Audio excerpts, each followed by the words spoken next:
Chers confrères, mesdames, messieurs, quand on s'inscrit à la conférence du stage et que l'on découvre les sujets, on cherche en premier lieu à se libérer de l'engagement pris.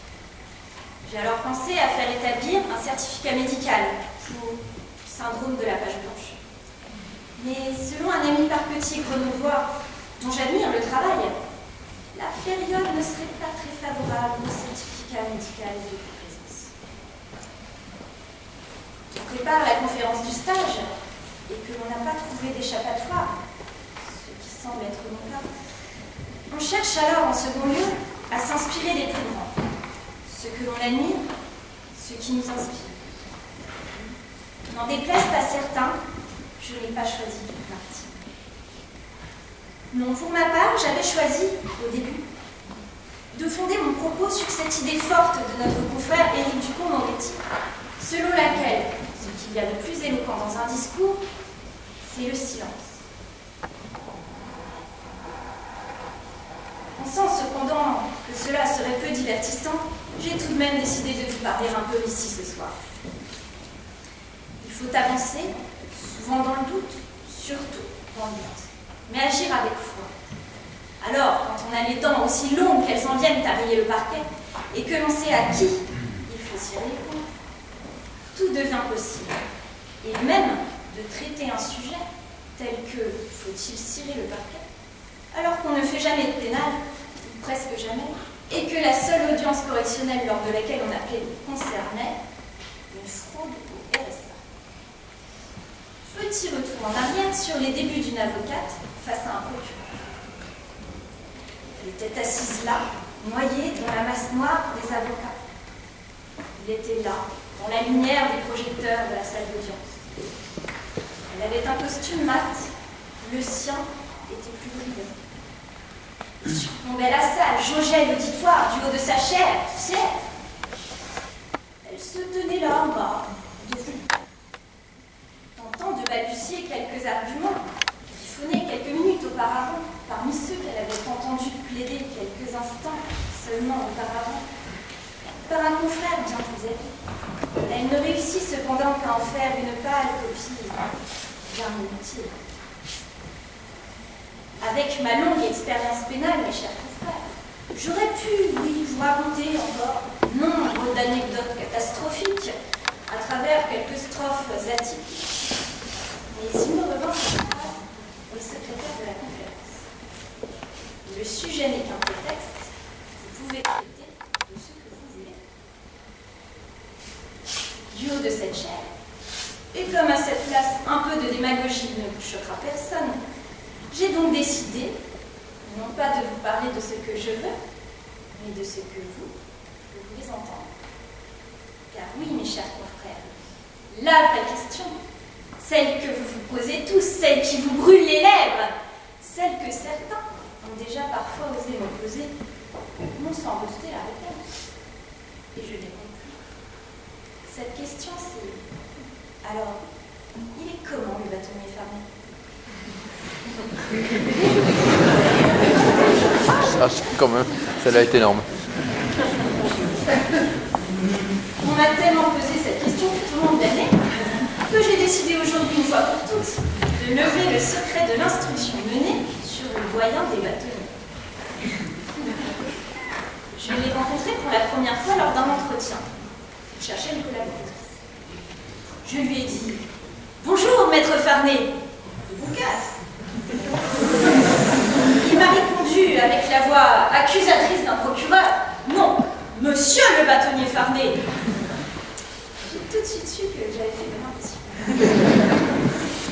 Pas rancunier pour autant, je me fixais un second rendez-vous lors duquel nous devions signer ce contrat de collaboration qu'il m'avait laissé rédiger. Ma première impression sur nos bonnes relations se confirma lorsqu'il me demanda « Pourquoi avez-vous écrit Monsieur le bâtonnier Jean-Yves Farnet ?» Je m'appelle Jean-Henri, sans tiret entre les deux. Là, c'était sûr, nous étions partis sur de bonnes bases. Je vois que vous vous moquez, mes chers confrères, mais quand j'entends que certains d'entre vous ont réussi à parler à un certain François Debré il y a à peine 2 semaines, Rien ne doit nous étonner. Les premiers plans ont été impressionnants, à son moment. Le voir fouler les planchers des salles d'audience, le pas décidé, le regard plein d'assurance, bien sûr. Mais comment le bâtonnier fermé? J'arrêterai là la suspense. Je répondrai enfin à votre question. Monsieur le bâtonnier fermé, Jean-Henri s'en tirait entre les deux. Est-ce sympa?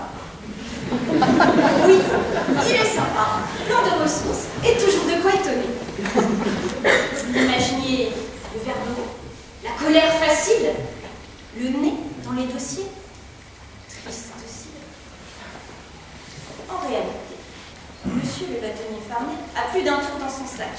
Il découvre son jeu progressivement, démontrant qu'il a de nombreux atouts, l'expérience de 43 années dans la profession lui permettant de savoir à quel moment les jouer. Je l'ai découvert tout d'abord chanter. Tour à tour, ténor du barreau en rose noire, et basse à la chorale du palais en chemise. N'ayant pas peur de passer pour une dame, il avait joué là sa première carte, belote. Allant plus loin dans les tonneaux, je le découvris aussi, roi des poètes, en belote. Il manie en effet aussi bien la passionnante loi du 10 juillet 65 sur la copropriété des immeubles bâtis, qu'il me récitait des poèmes entiers entre deux jeux de conclusion sans un moment hésiter. Mais il a encore des côtés bien plus étonnants.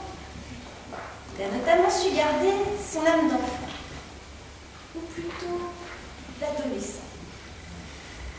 Comme ses associés d'ailleurs, qui n'ont pas manqué de cafeté. Imaginez, fenêtre ouverte sur la canicule d'un été brûlant, la climatisation tout juste réparée à plein régime. Tel collégien dans les toilettes, monsieur le bâtonnier fermé dans son bureau, fumait en cachette. Sidérant quelques manigances, ses associés s'approchèrent en silence. Espionnant par l'entrebâillement de la porte, monsieur le bâtonnier fermé se retourna de la salle. Oui, bon ben toi, j'ai recommencé à fumer, voilà, c'est tout. Mais qu'importe. Ce que je retiens surtout de cette année qui s'est assez courte, c'est qu'il est l'avocat. Celui que l'on imagine, celui que l'on veut être, cet avocat honnête et droit. Il a exercé son métier en gardant sa conviction, sa foi dans le respect de nos valeurs. Il a œuvré pour notre profession. Il a été bâtonnier, bien sûr, mais aussi président de l'UGIA, président de la CARPA, présidence de la conférence des grands bâtonniers. Et j'en passe.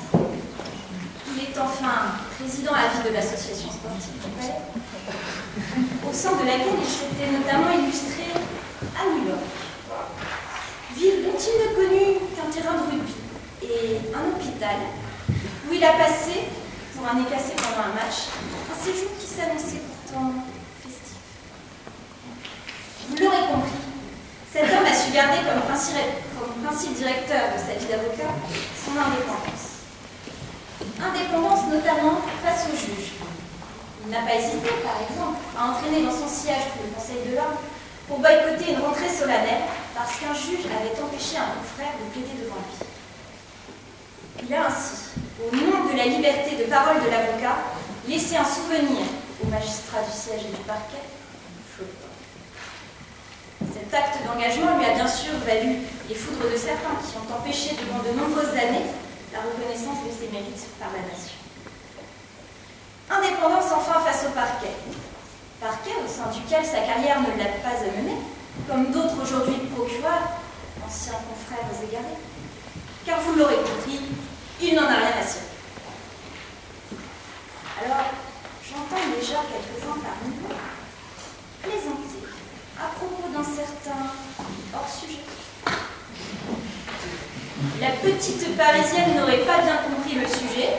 Au lieu de cirer le parquet, elle cire les pompes de fermée. Et pourtant,